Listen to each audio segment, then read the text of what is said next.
But it's great to see you. Thank you for being here. I had this very flowery, effusive introduction, but I'm going to cut through all that so we can get you up and out as quickly as possible.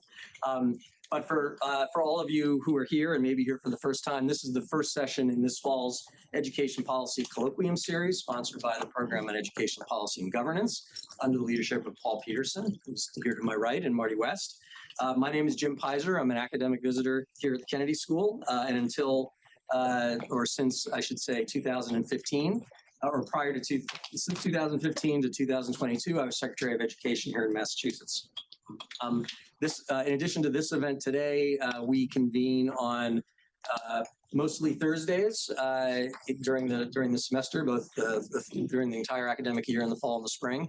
Although, unfortunately, the next convening is on a Tuesday on September 30th, so keep that in mind. But hopefully, you'll be able to come to more of these sessions over time. But we are getting this series off to a fast start with the presence here today of Alberto Carvalho, the Superintendent of the Los Angeles Unified School District, which is the second largest school district in the United States. As I said, I had many wonderful things to say about you, but I'm going to skip over all of that. Today, his topic is Beyond Recovery, Academic Transformation Through Crisis and Change. Hopefully, we'll have some time for question and answer after he completes his remarks. There are people on Zoom who are watching us. I guess secretly, we can't see them. They can see us. And hopefully, if they have questions, they'll put them in the chat and we can incorporate them into the discussion as well. As you might guess, since we are on Zoom, this is being streamed on Zoom. We are also recording this, and it'll be put up on the website. So we're on the record, and keep that in mind for your questions and comments. And with that, let me turn it over to Alberto Carvalho.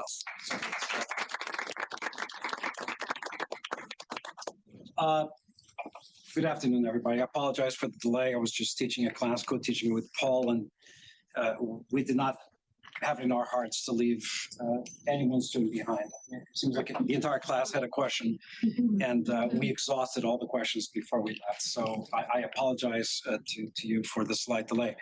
Wow, this is a large group in a small room. So I hope you're comfortable. It's 12:20. How much time do we have? 1:15. 1:15 is 1:15. Okay. Depart. But you can stay after and answer all their questions. So what I'll do is I will not speak for more than maybe a half hour to really afford you as much time as possible to pose your questions or make your comments. I told Paul, I thought I used all my words in the classroom just now, but I reserved some for this conversation with you today. I am the proud superintendent of Los Angeles Unified, but I'll tell you something that I conveyed to the students I just interacted with. I still today feel somewhat uncomfortable being in a setting where I command the attention, the respectful attention of individuals who lost their minds enough to sacrifice some time to me. And the reason why that is an important statement for me is because there's nothing in my genetic history that would predict that I would be at Harvard now, probably 12 times, 10 times over years to address groups of very talented professors, teachers, deans, what have you. So let me explain, and I want to begin at the beginning. I am one of 6 kids born into abject poverty in a nation outside of the U.S. My parents combined had 6 years of formal education. Neither one of them got past 3rd grade. I say proud that my father was a custodian, my mom a seamstress. Out of 6 kids, 2 died early deaths as a result of lack of access to health care. None of them graduated high school. None. We grew up in 1-room apartment, no running water or electricity, dirt floor, curtains separating mom and dad from the kids.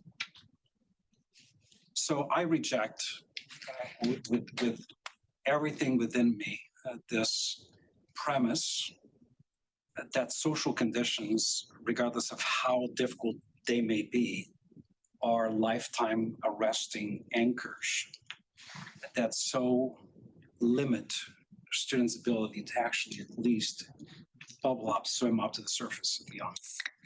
Because I am an example of that. I came to this country when I was 17, first into New York City, became the best darn dishwasher in Manhattan. I was a farm worker. I picked fruit on farms. I was a day laborer.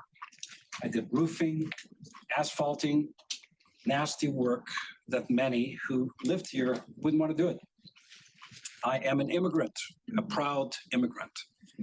But more importantly, I am an American by choice, not by chance. I decided this was the land where I wanted to fulfill my dreams. I say that because I like to lead with my why. My why is important, and my why, the devotion and vocation I have for public education as the most transformative element in America, is a reflection of my own lived experience.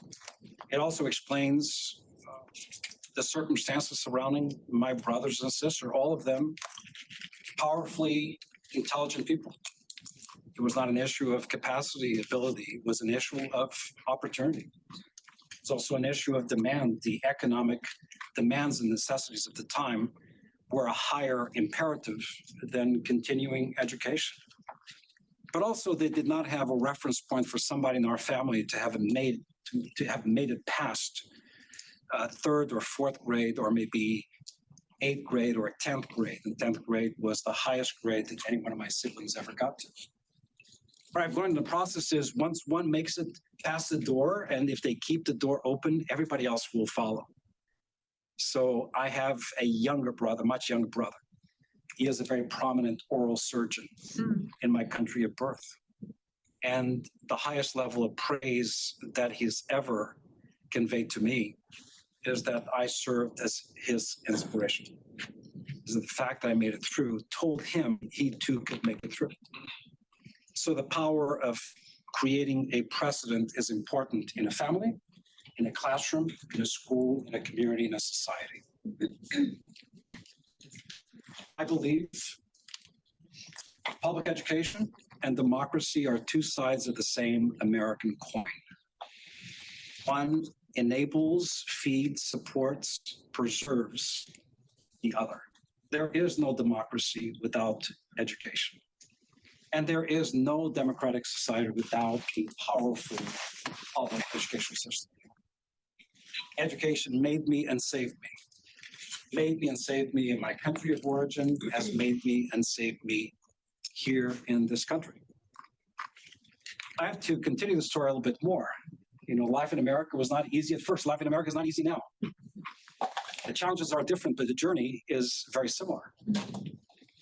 As an immigrant kid to this country, at the age of 17, 18, I became homeless in Miami, blocks away from the office where years later I would become superintendent. The third largest district in the country. I remember what it's like to feel the uncertainty of the streets, of having nothing but the cold concrete below you as your mattress and the stars above as your blanket. So the journey, the challenges, the realities of many of the kids that I have been blessed with serving over the past 30 plus years are very, very similar to my own. So I do and I live and I perform exactly what I want to do and have been destined to do. And that's why I love this craft we call education. Because it saved me and made me, and because I'm a truly and remarkable guy who's been given the opportunity to be partners in remarkable feats to the benefit of communities, I believe that what I do can be replicated and amplifiable to the countless children in my community or across the country. So now that I hope you understand why I do what I do and why I love what I do, maybe you'll begin to understand why I can easily speak about, despite the challenges, the successes that teams alongside me have been able to deliver and accomplish in two very different coasts of this same nation. Actually, two different coasts that could be almost two different countries. And therein lies a material danger to society as we know it. Even the events of just yesterday or events unfolding across our communities reveal a new level of intolerance, a new level of acrimonious interaction, societal destabilization that, in my opinion, can only be regained through the courage of people daring to define and live and inspire common ground. And for me, there is no better place in America where you can actually share common ground than the schoolhouse. It's the one opportunity we have. We go to different churches and temples on the basis of religious devotion, right? We don't necessarily live in integrated communities. Now, one place where we probably have a greater chance of coming together, other than the subway in New York City, is the public schoolhouse. And that's why I believe that the public schoolhouse is that crucible for democracy in our country. It's the best chance we have. So I am a proud educator. I commented to the class just a little while ago that I'm also an accidental educator. It may surprise you that I had no formal education in education before I became a teacher, which is kind of interesting, right? I was going to be a medical doctor after college. I was going to pursue medicine, and that very first class in the summer, in advance of the regular school year, was gross anatomy, and it was really gross. So I decided to, make a sharp turn and ask myself, with all these courses in sciences, and my focus was biological sciences, medicine, and physics as a minor. What do you do with that? And it just so happened that the nation was looking aggressively for physics, chemistry, calculus teachers. And somebody said, you ought to apply for one of these positions. And I remember going to the central office in Miami back then as a young kid, thinking that I needed to wear a suit to get a job, and applying for the position in the central office. And right away says, you know what, you're hired. I said, my God, this is fantastic. How lucky am I? I didn't realize that there were about 40 openings for chemistry, physics, or calculus teachers across the district, but I was assigned to one of the worst schools in the district that nobody had wanted to go to before. And I got there, and here's a school, that school. Disproportionately Black and brown, all kids are poor, huge immigrant population, huge percentage of students who are English language learners, a significant percentage of them students with disabilities, low educational level as far as the parents are concerned, and with very, very little evidence of advanced academics in that school. I remember a conversation with the principal when I asked, why don't we offer physics? Because I was hired to teach first physical science and biology and a bit of chemistry. Why don't we offer physics and calculus, or physics with calculus, which is a beautiful thing, believe it or not. And I remember the principal saying, oh, we'd love to. We used to many years ago, but now we don't have kids for that. Things have changed. And that just made me angry, because I thought, my God, that's the exact same rationale that I think was applied to my own siblings, to my brothers and sisters. Things have changed. We don't have kids for that. So as I told the students in the previous class, I've never met a child that never came across a kid who was broken, but I certainly have been in a lot of systems that break kids' dreams, aspirations, and potential. I never blame the child. I don't blame the parents, because the parents don't sit in my classrooms. And I believe that in that classroom, in that environment, that I can actually control, that I can actually have a direct impact over, the world can change and their lives can change. So my approach to the work is, I'm not going to accept excuses. I will understand and be compassionate about the environmental circumstances and the contextual variables that so deeply impact kids, but not use that as an excuse for my own failures. And if I do not accept my own failures, I cannot accept the failures of others cloaked as excuses, predicated and wrapped around circumstances that our kids find themselves in across communities in America. How could I? What excuse would I have, right? Considering what I just told you about my own upbringing. What excuse do I have? So it's been my life's devotion and calling to change, and change rapidly. I'm here to tell you that I will indict and criticize individuals who tell me that systemic change takes a long time, 7 to 10 years to change a school or a district. My question is always, How many kids are you willing to sacrifice while you are improving yourself, changing yourself? How many kids are you willing to sacrifice while you are on this decade-long reform effort? Second question is, are you doing this on the basis of informed decisions grounded in peer-reviewed research and international and national best practices? Or are you pulling things out of the box that are not necessarily tied to proven concepts and practices that have worked elsewhere with the same type of kid that you're trying to educate in your school or in your system? Everything we need to know about teaching kids, or the vast majority, is actually already known. This is no longer a skill set deficit that the nation is facing. It is a will set condition. We actually know exactly what it would take to teach reading and math and social studies to kids in our schools. What we lack sometimes is the courage to push back against institutional entities that are so vested in what they do and what they are that they are unable to overcome the gravitational pull of the status quo, because it is so transformative, it is jarring, it is disruptive, it is inconvenient.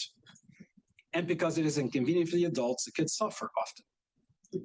So I often speak about my own personal journey as having gone from the impossible conditions that literally condemn some of my own siblings to death, to inevitable success. And what applied to me must apply to every kid. So the journey from the impossible to the inevitable is traveled by those who have three qualities. That's it. Belief, powerful belief. Belief is so important. Skill, science is important, folks. And then will. And for me, the will is actually more powerful than the skill you may attain, because you may be the most schooled person in the world. If you have no courage to actually dare to risk on behalf of kids, they will not achieve. And I know this. I was just remarking a little while ago that I like risk. I don't mind risk. You know, I like to jump out of airplanes. I like to fly planes. I like to ride horses. I like to go fast. I like to surf. I like to do all these crazy things. I need adrenaline. I need to feel that I'm doing something, that I'm challenging myself.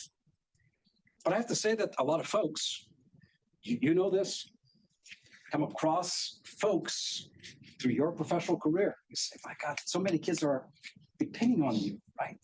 Superintendents in the state you led. I said, come on, shake you up. Do more. Don't be so concerned about protecting your job. Don't work from the safety of behind the curtain. Dare to be on the edge of the stage. I don't know how to lead education without actually participating in it. So much so that for my entire career as superintendent, I've never stopped being a teacher and a principal. In fact, in Miami, one of the schools that I opened years ago are still one of the best schools in America based on U.S. News and World Reports, called iPrep Academy, a school of my own design, my own vision, with all the craziness of the things that nobody does in a school, all compacted into this one experience that took out bells.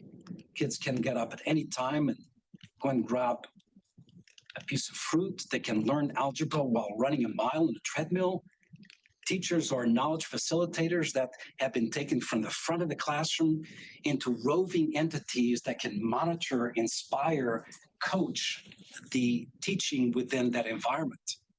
Students move freely in that space. They spend only about half of the time of the day in the classroom, the other time in internships in the community. A school that largely abandoned mandated seat time, very flexible schedules, no longer 180 days per year, 7 hours and 20 minutes per day, marked and interrupted by annoying as hell bells every 60 minutes. In classrooms that are painted gray and seats that hurt your butt and destroy your back. You remember those days, right? Why? Why are we trying to teach kids in the way that we as adults would never accept, even for entertainment? Why not create environments that students can actually navigate comfortably? And by the way, can we do the same thing for the teachers and the principals? So today I am an educator, number one, as a superintendent, who's trying to get fired. And I've been trying to get fired for the better part of the last 19 years that I've served as superintendent in only the largest districts in the country. The reason why I say I tried to get fired is because I know that without incurring aggressive risk, the reward will never come. Kids will never really achieve an explosive rate of improvement. So I want to take you back a little bit to the journey in Miami and catapult it very quickly to LA because we're following the same playbook. Why? Because they are rooted in the best practices that actually demonstrate improvement. They result in work. I mean, I tell everybody, read John Hattie's research, look at the effect size, and really pay attention to like the top 20 things that actually work in kids and discard everything else. And then translate those learnings, that effect size, to your organization and ask, how much money am I spending in these areas that the research actually say produce very little effect in educational attainment by students? And if you still continue to feed the beast that produces no results, the question is why? Mm-hmm. Why? So I remember starting in Miami as a teacher and then becoming a principal, and then at one point doing time in Washington, D.C. as a lobbyist for public policy and in Tallahassee, and then regaining my freedom and going back to Miami-Dade as superintendent, and inheriting a district at a very interesting time in our collective history. 2009, everybody remembers 2009, right? The Great Recession. $1 billion disappeared in 6 months in Miami-Dade. And that incredible crisis turned out to be the most precious of opportunities because we dared to do things that at no other point in our history could we do simply by blaming it on the economy. I said, we have to alter contracts. Terrible. But the economy is forcing us to do. We have to pay close attention to the way we do professional development, reskill and retool teachers and principals. Hate to do it. It's inconvenient, the darn economy. We have to tier schools on the basis of performance, critical incidents, attendance of students and faculty alike, subgroup differentiation, the disaggregation of data that pointed us in the direction of even high-performing schools have pockets of underperforming kids or are cloaked by average performance. Let's dig deeper and actually pay close attention to every single subgroup. And we did that and blame it on the economy. And then we restructured teacher contracts to take into account some degree of performance in a respectful way. And then we changed the way we appointed principals within the first 3 years, replacing 85% of all principals in the third largest school district in the country, because I don't value an educational leader who misses out and lacks instructional practice. For you to be a principal, you need to be an instructional leader.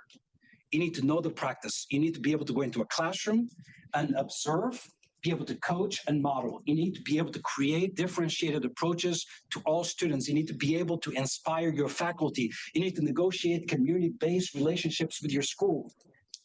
You need to do that which is right.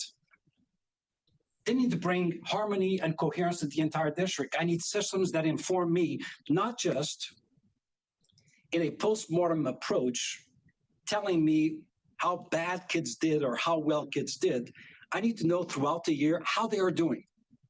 So I am empowered with the ability to recalibrate and pivot on a basis of real-time information through interim assessments that are not an imposition on the educational environment, but they are assessing but also instructing at the same time. I need to create an academy for parents because I believe that there's this very interesting theory of economics, supply and demand, that applies to public education as well, actually all education. You know, often superintendents, principals, school board members are squeezed between the interests of adults. You need some degree of balance. I mean, who's going to give voice to the needs of kids? So I think I decoded something in Miami. If you apply that theory of economics, supply and demand, and you turn, but invariably in low socioeconomic areas where parents are working 2-3 jobs like my parents, and you help them become ferocious about demanding more, that transition from supply side of parenting Parents who love their kids, but they don't know how to ask the question. They don't know the difference between AP, IB. They don't. It's all the same. It's alphabet soup to them. If you are able to actually captivate their attendance, their attention, and help them ask the tough questions because they actually understand.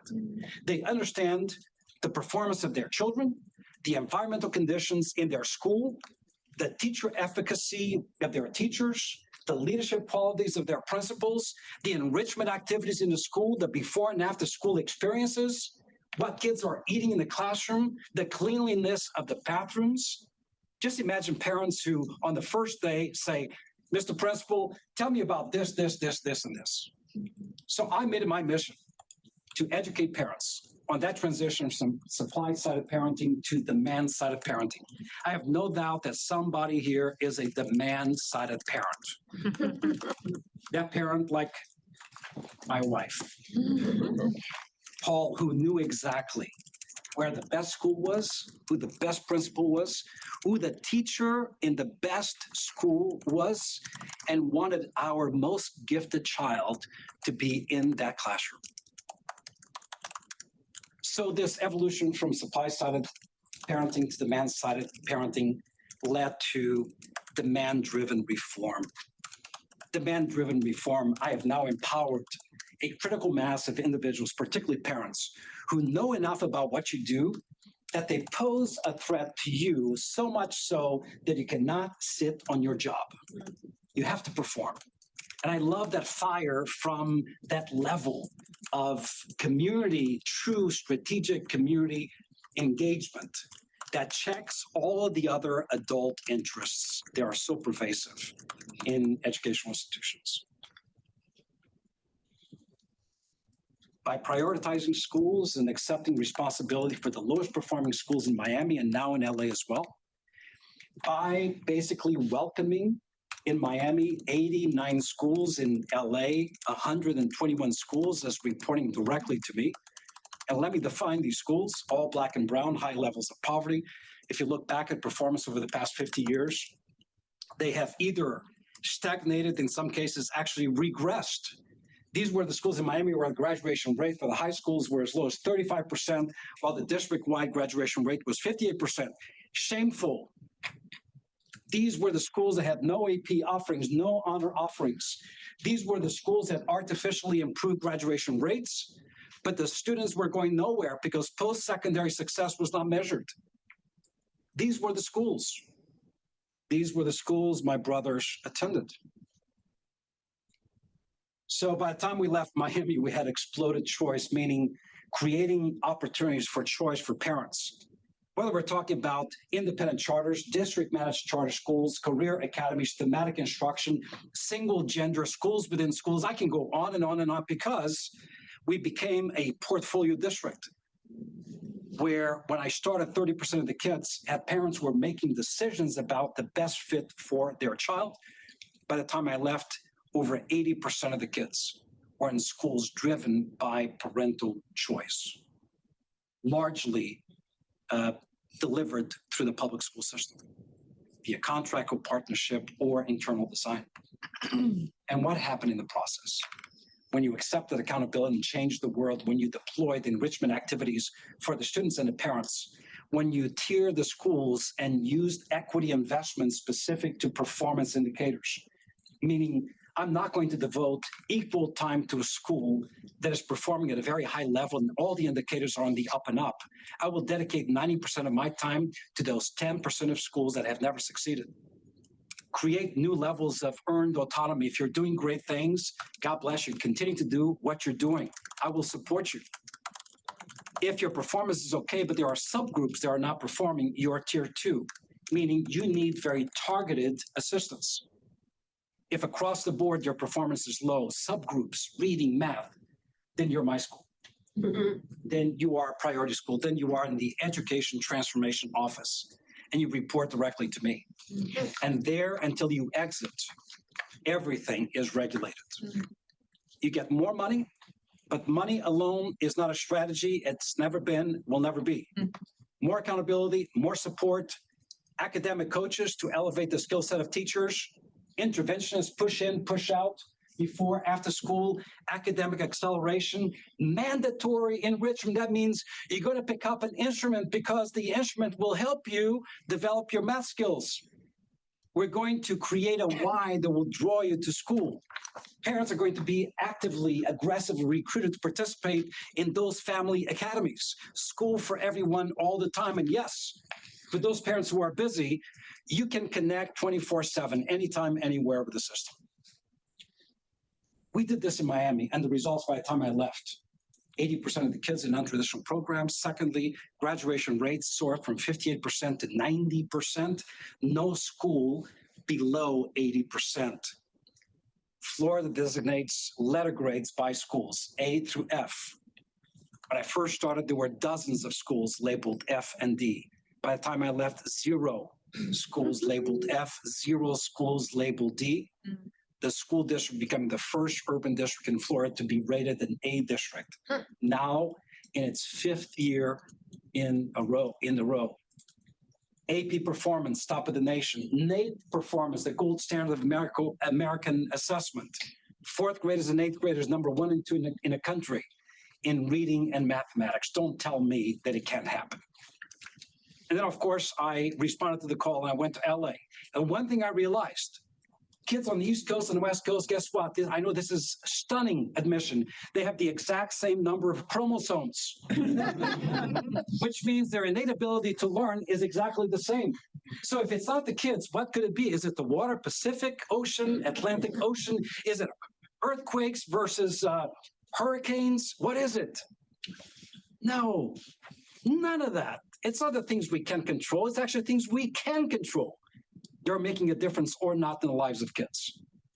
And we're following the same playbook. Now, it's only been about 3 years, feels like 30 in LA. Everything is different. The politics are different. Beautiful community, the diversity. My God, Korean barbecue. Didn't have any of that in Miami. Everything is different. But the best practices apply just the same. I could not think of 2 communities that in terms of social, economic, and demographic profile of children are so similar. LA, 2nd largest district in the country, arguably the largest independent district in the country. Miami-Dade, the 3rd largest in the country. Hugely diversity with disproportionately Latino families. The level of poverty about the same. The percentage of English language limitation about the same. Percentage of students with disabilities about the same.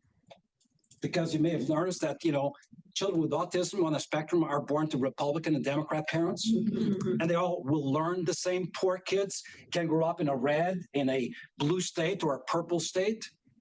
So if there's one area where we ought to be really careful and logical about what works, is education. It cannot be Republican education or Democrat education. How about best practice education? That makes sense. That is respectful of teachers, but elevating of kids. And I think that's the code that we are breaking. Is that in 2 very, very different parts of the country, with very, very different levels of funding, very different political constructs. One, a right-to-work state where teachers and employees don't have the right to strike, Florida. One where those rights are holy and often utilized. We're realizing the same results. Just in LA, we're actually realizing those results a bit faster. And I think there's a reason for that. Number one, LA started a little bit lower than Miami. Miami was at the bottom of the heap when it came to large urban district performance. By the time I left, top. LA started even lower. So statistically speaking, I want to be very honest. If you start off very low, probably your rate of improvement, right? As John Hattie says, anything you do with kids will produce some degree of result. How big a result you want depends on how good the input is, right? But our inputs have been good. So the rate of improvement has been actually very, very good. In the 2nd largest district in the country with over 525,000 students, plus 75,000 adult learners. It's a nation. We have seen now one thing that no other district across the country can boast about, particularly large districts across the country, which is back-to-back consecutive years of improvement. And in fact, this year, just listen to this for a second. Across all disciplines, there are assessed in reading, math, and science. all grade levels, from pre-K all the way to 12th grade. All disciplines, all grade levels. This one now is really big. All subgroups. This is aggregated data however you want to. Poor kids, non-poor kids, racial minorities, ethnicity, disability, English language status, foster children, unhoused kids, homeless kids, all subgroups improved. Just the difference between this year and last year is that this year the improvements, as I just exposed Paul's students to, were double digits in terms of gains. And I actually predicted this 3 years ago when I arrived in LA. We developed a strategic plan that, unlike most strategic plans, which are very, very big and never read by anybody and never implemented, make the adults that created them feel really good. And the parents never really understand what they mean, and the kids certainly don't see it in a classroom. My strategic plan that I developed my first year has only 4 goals: reading, literacy, numeracy, graduation, and post-secondary success. And then the 4th one is a combination of these elements that impact all of it. So social emotional well-being, mental health, these inputs and indicators that are critically important. The plan itself is maybe 3 or 4 pages long. That's it. I don't need more than that. Because the plan is important, but the implementation of the plan is where it will actually happen, right? So I predicted back then 3 years ago that after the first year of implementation of the plan, which led to the identification of schools again, investments in the retooling and reskilling of teachers and principals, assignment of the best-in-class zealots to the hardest schools in the district, the creation of the Parent Academy, remember, supply-sided to demand-sided parenting, investments into enrichment music programs, because I believe kids ought to have a reason to come to school. I remember my own daughter, she never left the house screaming with half an eaten bagel in hand saying, I can't wait to get to school to get some more of that algebra thing. I'm loving it. No, but she would leave early in the morning, come back home late at night because of dance, because of violin. So why leave those out when we know that that's the chum? So first year of implementation, we saw gains across the board, modest gains. That was last year. This year, because now people not only are implementing systems, but they actually increased and improved their ability to manage the systems themselves. We've seen double-digit improvements across the board at all levels. That is quite unnatural. I mean, in education, particularly when it began to disaggregate the data, not only by grade level, by discipline, but then by subgroup. You're like looking at a mutual fund, right? Too many variables. In a mutual fund, based on stock market, some stocks will go up, some will go down. You never have a mutual fund where every stock is going up at the same time 2 days in a row, much less 2 years in a row. And that's what we've seen in LA. Are we done yet? Hell no. There's so much more to do. And the dynamic keeps changing. And I close with this before we go to your questions. I left Florida, I thought, no more hurricanes for me. 6 months in LA, and we have the first hurricane in the history of Los Angeles. And then there were fires that you saw on TV, devastating fires that burned some of my own schools, displacing thousands of kids.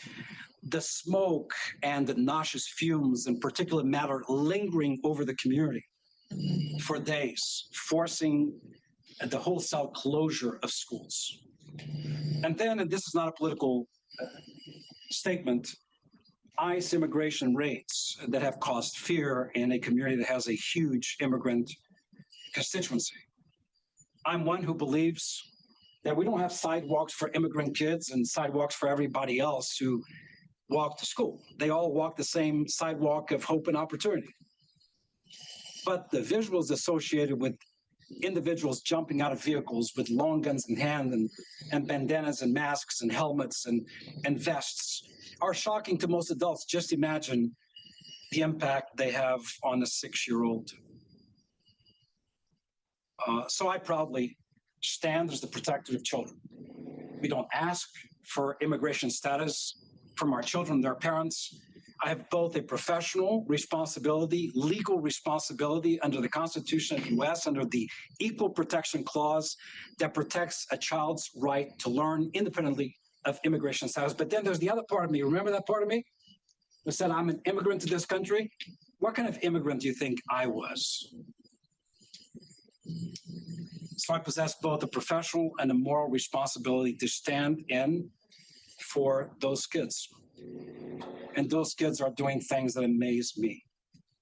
Those kids are doing things that would have amazed my parents. Those kids are proving that what happened to my beloved brother and sister didn't have to. And then what happened to the others never got past 4th, 5th, or 10th grade, didn't have to. And shame on us when we know better and we fail to do better. As a nation, we know better now. So we are morally compelled, if not professionally required, to do better based on what we know. I close by saying the journey from the impossible to the inevitable is navigated by those who have equal parts belief, skill, and will. By far, the most important will. I've met so many people with PhDs who could not teach a child because they did not recognize they're not going to impact the child's mind whose heart you don't first touch. So I'll stop there and open up the floor.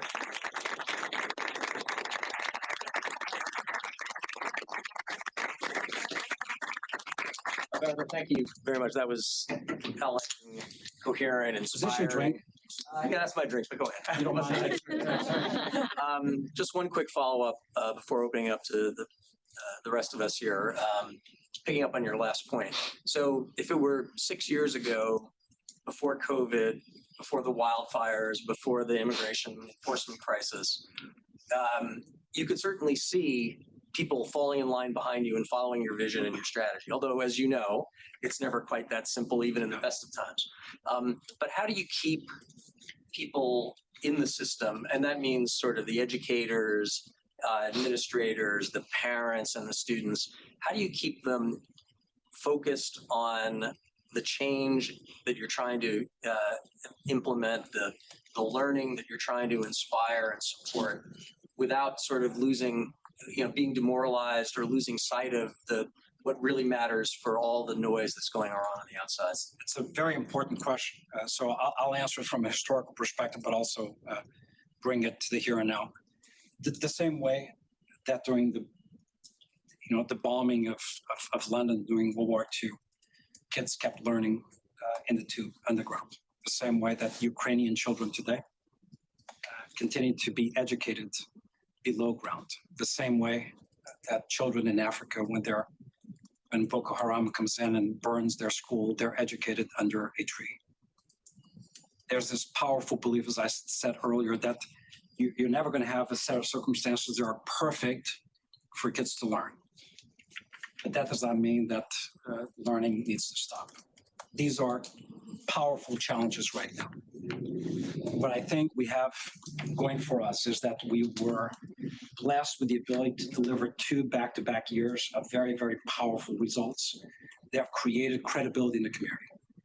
And the community now actually believes 3 things. Number 1, the safest place for my student, for my child, is actually the schoolhouse. We trust that. And we've gone overboard in terms of declaring and enacting safety protocols for all kids.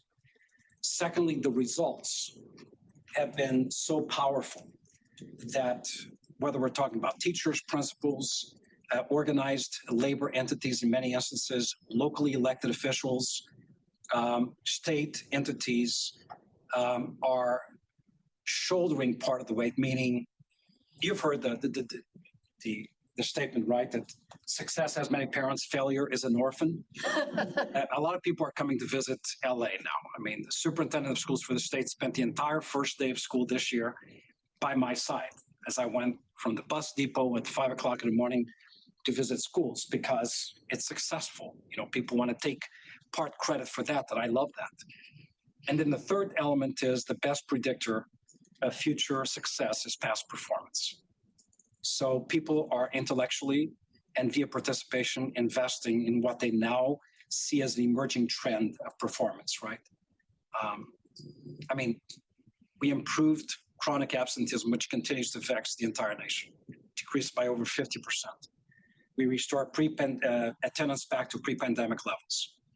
I told you about all student subgroups improving in all grade levels. I didn't tell you this. We completely eliminated the pandemic loss, met and surpassed pre-pandemic achievement levels based on Smarter Balance. That's the state of California's mandatory assessment. But then we increased it to historic highs. Across the board and for all subgroups, meaning Black kids, Latino kids, et cetera, are performing higher than ever before. When you disaggregate the data in LA and then you compare it, I mean, we're huge, right? And a lot poorer than the state of California is. But when you disaggregate the data and compare white student performance to white students in California, Black student performance to Black students in California, Latino EL students compared to their counterparts across California, guess what happens? Our subgroups perform significantly higher than their counterparts across the state. So my way to answer is we were able to deliver 2 back-to-back years of very compelling results.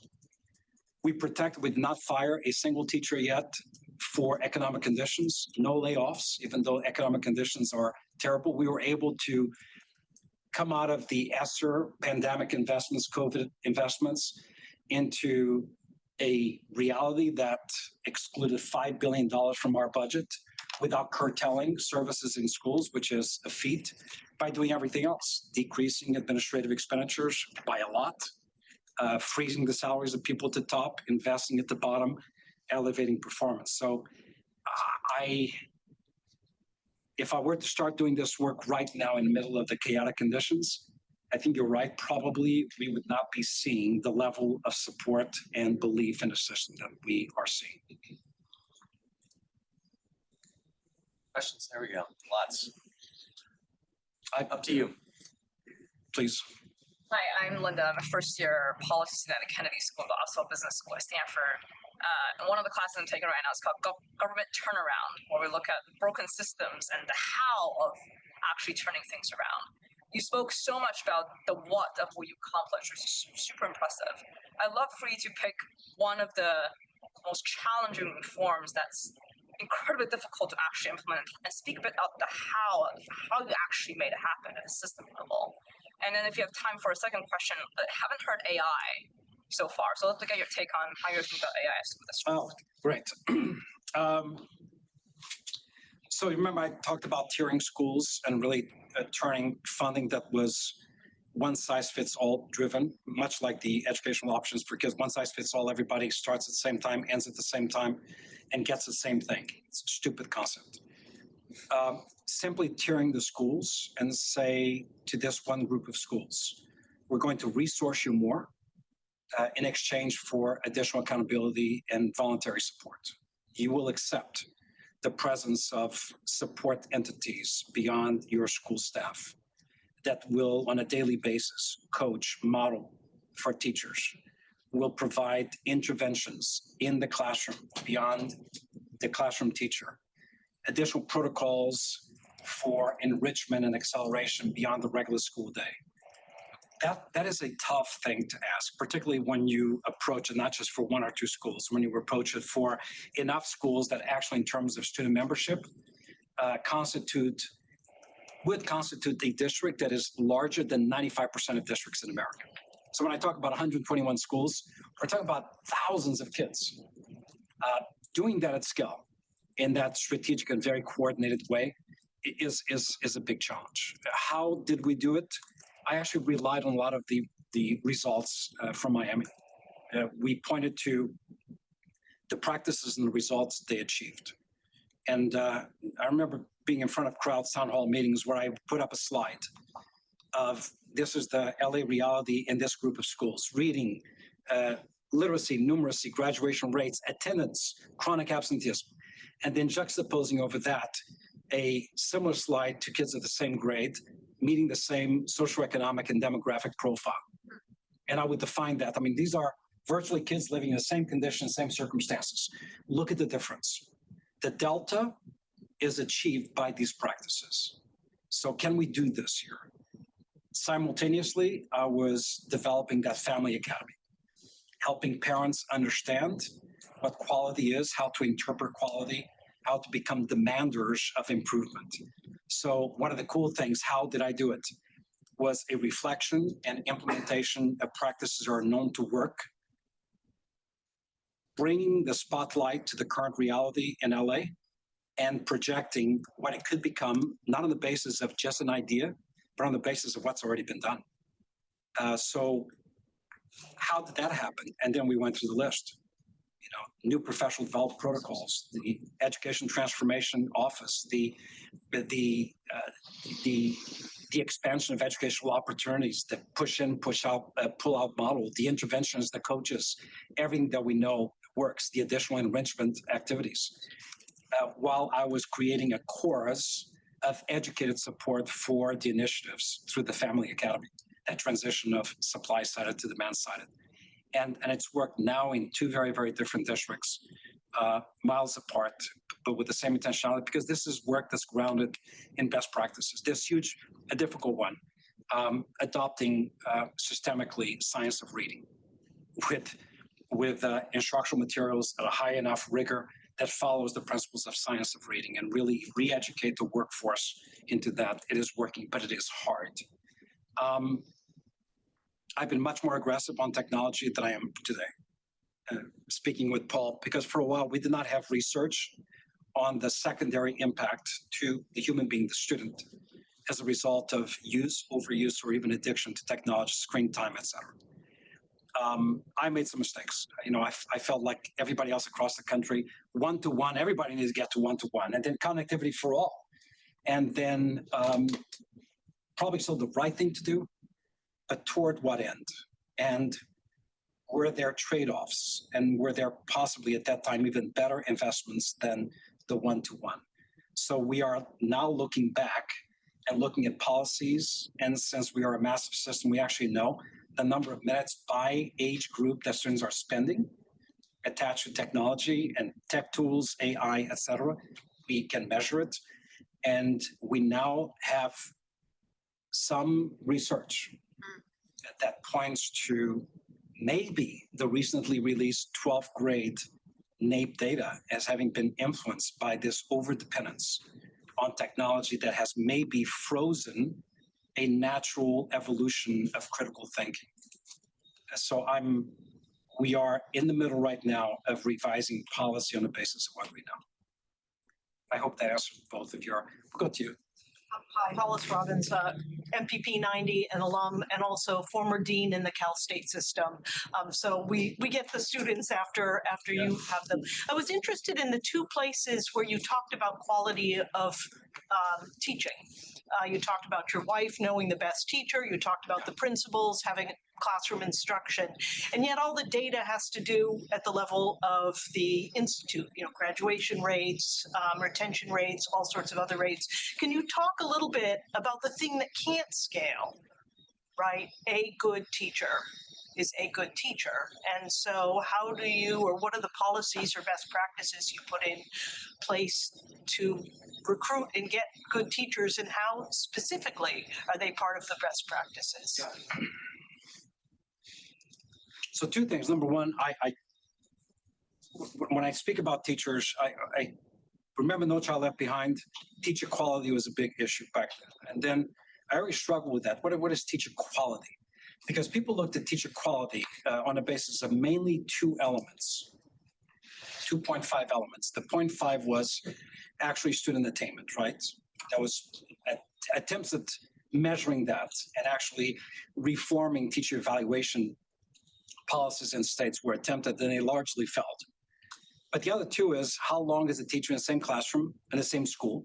So usually poor schools have more difficulty in not only attracting, but maintaining, keeping the teachers.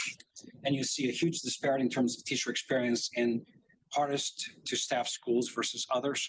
And then the other one that is a big allure for a lot of people is, you know, how many teachers have a bachelor's degree versus a master's or a specialist degree or a doctorate degree?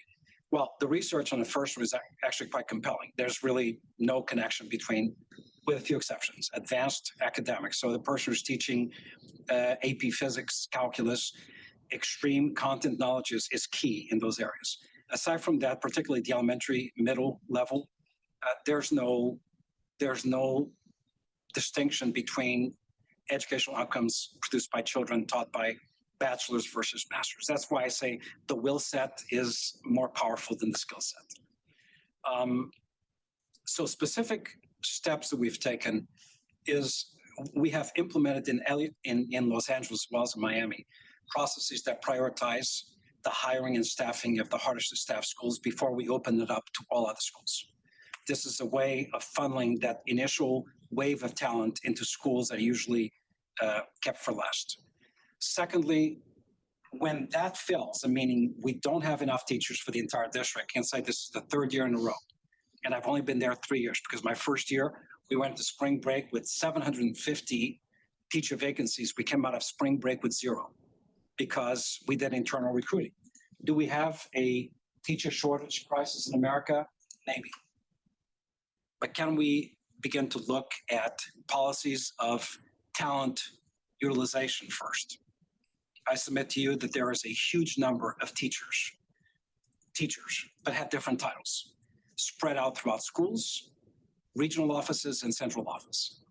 And all I had to do, and I did this in Miami, was ask people, credential match. We need a chemistry teacher. You have a credential in chemistry, but now you're assigned downtown. We're first going to staff schools.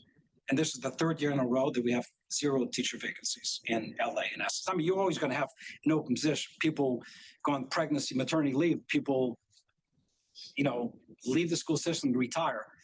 But for a system that employs in excess of 35,000 teachers, on average, we have about 200 open positions as a result of those immediate actions. So we aggressively recruit first and have intimate relationships with colleges and universities to feed those hardest to staff schools. There is some degree of differentiated compensation also for agreeing to work in these sites. In addition to that, knowing that you cannot replace, nor would you replace the entire army you have. I mean, you got to fight the war with the army you have, not with the army you wish to have. But you certainly can retool and reskill. So our professionalization academies that we have in place, particularly in those 121 highest priority schools that report to me, are intense. Those were the schools where we first leaned in aggressively with science of reading. Lastly, we're big believers in second career folks. Bring me a great disillusioned attorney should not be very hard. And I can turn that person into a great language arts and social studies teacher. Give me a great disillusioned, SpaceX physicist. It shouldn't be very hard. And I can promise you I'll make a great physics, chemistry, and calculus teacher, right? Give me a great, some departed, Department of Treasury disillusioned employee, I probably can have them teach statistics. So there's incredible potential that we can leverage there. So I'm afraid we're sort of at time. Let's try to do one more question, and then we'll probably have to cut off the live stream. But if, to the extent you've got a little bit of time, we can maybe do some offline. You pick. I'm not going to pick the last question. All right. Kidding me? All right, I'm going to pick the person right next to me because I'm trying to friends. Thank you so much for taking time out of your schedule.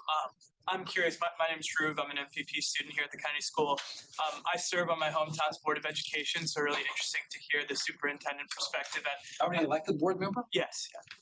Yeah. So I'm curious, you talked a lot about the revolutionary changes you made. What was your relationship like with the elected school boards that you were dealing with? And do you have any recommendations for members of school boards or outside of an administration to help institute some of these cutting edge interventions that you've been able to achieve?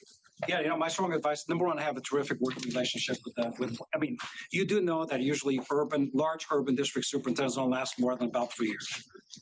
I lasted 14 years, my first gig. I've now passed the national average for longevity of a superintendent.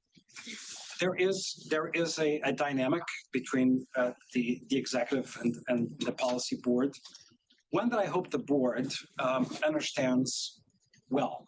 So in LA, as I was arriving, actually negotiated with the board the protocols of interaction that allowed me the space for me to be able to do the work with my team. The policy constructs and board needs cannot supersede the immediacy and critical importance of the work that is to be done. And sometimes in some districts, that is the case. The board so takes up all of the air that the work is difficult to be done. I have to say that the board in LA is a terrific board. These folks are policymakers, but they understand the work. They understand the connection between policy and practice. They don't abuse it, they support it. Secondly, there's a process by which recommendations are vetted before they become policy, in terms of their connection to the work, in terms of addressing priorities. Thirdly, there's a really respectful interaction between the board members themselves, the superintendent and staff, and more importantly, the importance of the strategic plan. Everything we do needs to have a direct connection to the 4 goals in that strategic plan. If it does not, you need to have a lot of conversation as to why this should move forward. Why should it consume time, talent, and resource, right? So that's the way we've approached it, which is working well. Unfortunately, as you probably know, that is not the reality across the country. School boards, particularly now, have become like the ground for debate, for they're one of the most accessible forms of government, and every issue that is tickling or disrupting America is being manifested in those school boards. We have, in a very, very dynamic, with a lot of voiced community such as LA, maintained a very objective, open space for a discussion that disproportionately focuses on teaching and learning for our students. I hope that answers your question. Thank you. Thank you very much. Really appreciate it.